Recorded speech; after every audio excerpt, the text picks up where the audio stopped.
how to add frame to Facebook profile picture. Now, let's say you want to embellish your Facebook profile picture when you want to update it.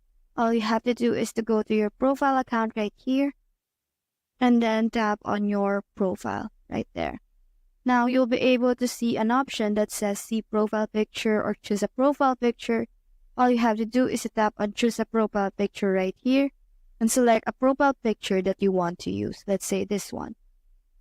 Now, in order for you to add frame to that specific Facebook profile picture, you just have to click on this button that says add frame. And now you can choose various frame to use on your profile picture.